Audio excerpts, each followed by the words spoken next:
Hi everyone, welcome back to Hanging Out with Lori. How are you today? I am good, thank you. I am excited because today is Fragrance Friday.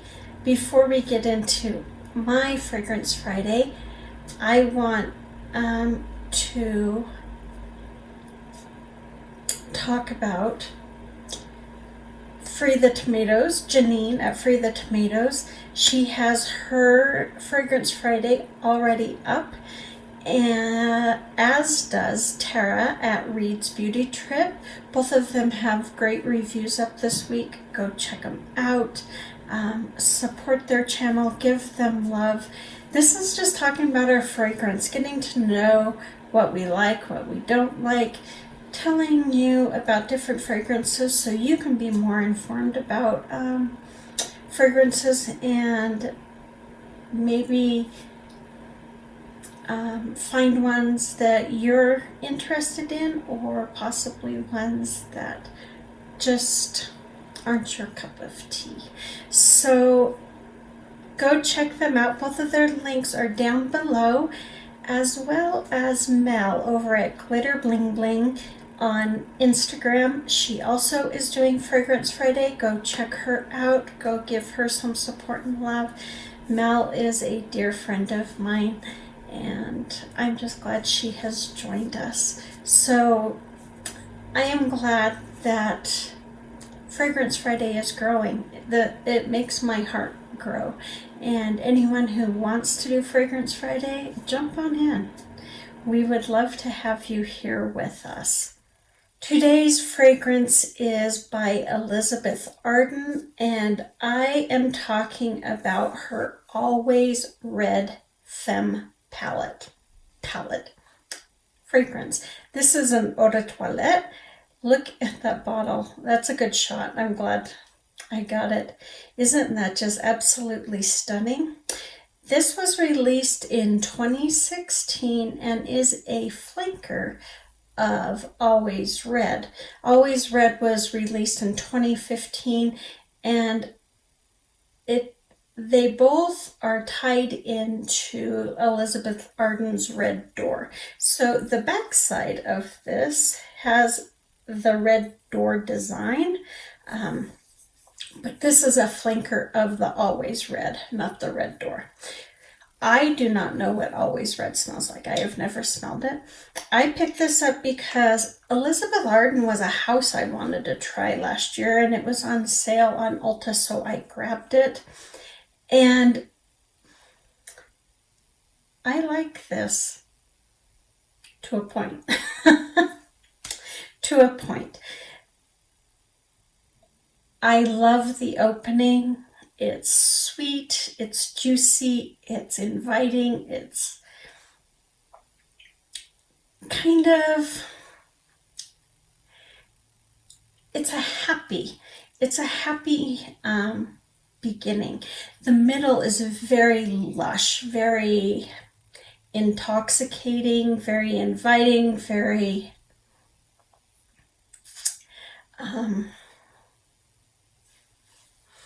kind of mood setting, if you will. I find this to be very kind of sexy. The base, I don't like it at all. Once it starts to come into play, it really muddies this really beautiful, brilliant fragrance. It starts to confuse what is very,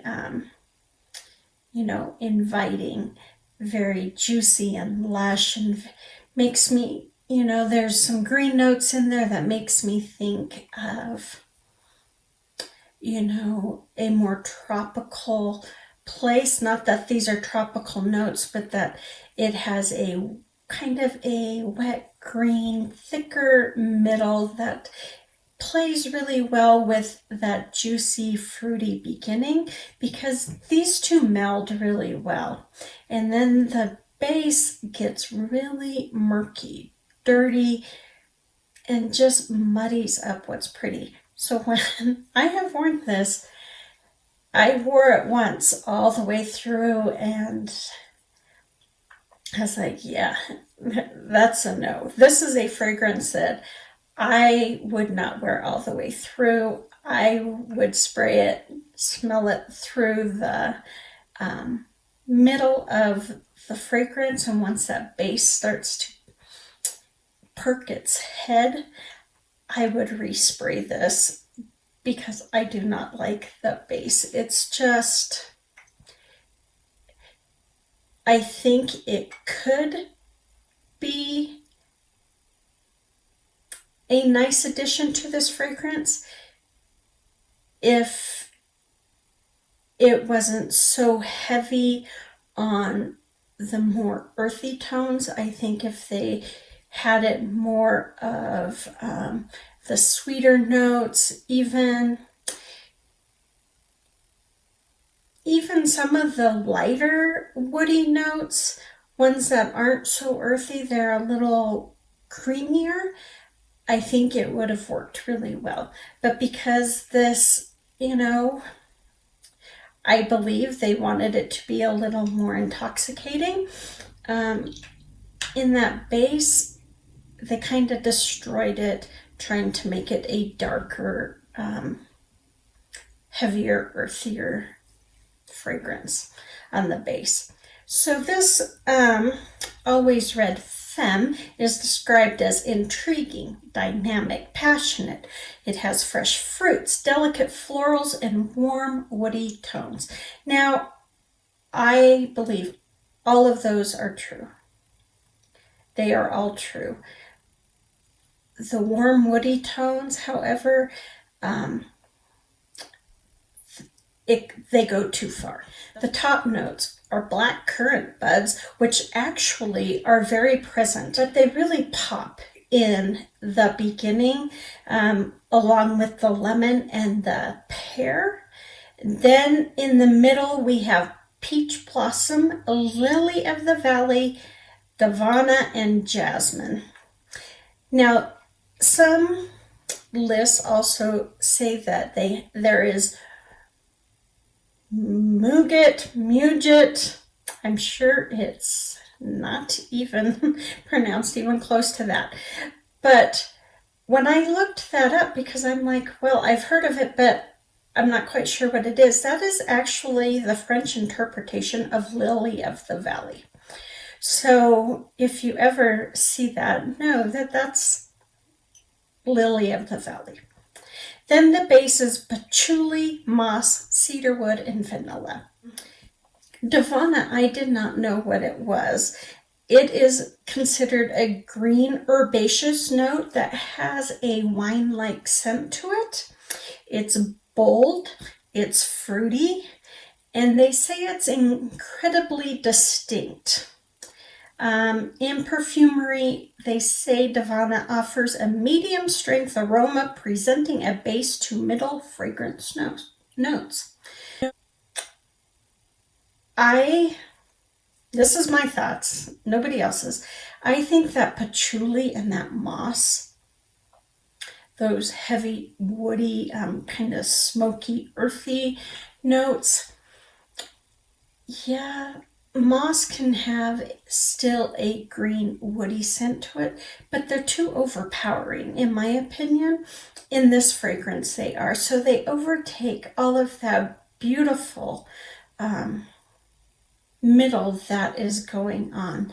Now, this fragrance has a nice longevity. It lasts about 6 hours. Base does have some leg. It does have some staying power. So for those who like it, it is, it is a great perfume, especially for like a date night. This is definitely one I would say is nighttime, wintertime. It has enough full body to really hold its own amongst a crowd of people, but it's also very, like I said, sexy. It is inviting. It's just, it's very pretty before that base comes into play, and it's okay that I don't like that base. But I can see how many would like it. Now, projection is nice. I would say it's a moderate projection. It is a deeper, darker scent, so it does have, you know, more projection to it.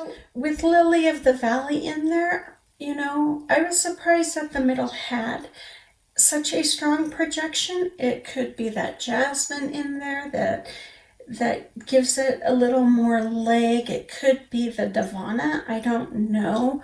I'm not that familiar with that scent.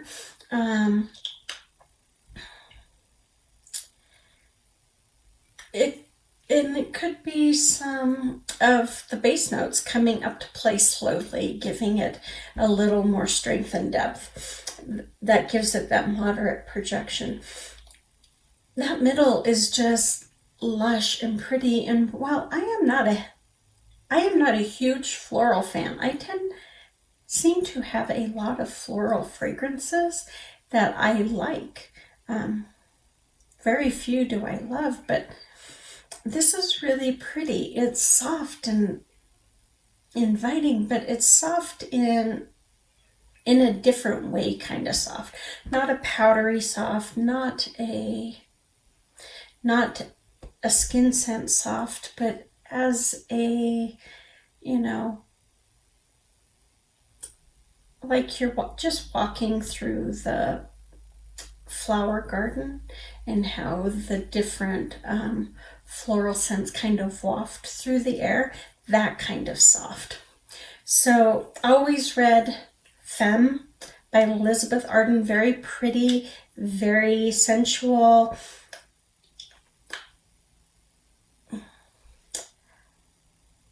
I want to say delicate. You know, delicate is the word that comes to mind when I think of this.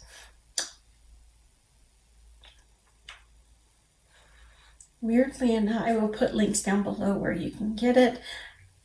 This is kind of a very muddy, convoluted Fragrance Friday, but that's kind of how I'm feeling about this fragrance. Muddy and convoluted. You might like it. I would just try it first and wear it throughout the whole composition before you purchase this.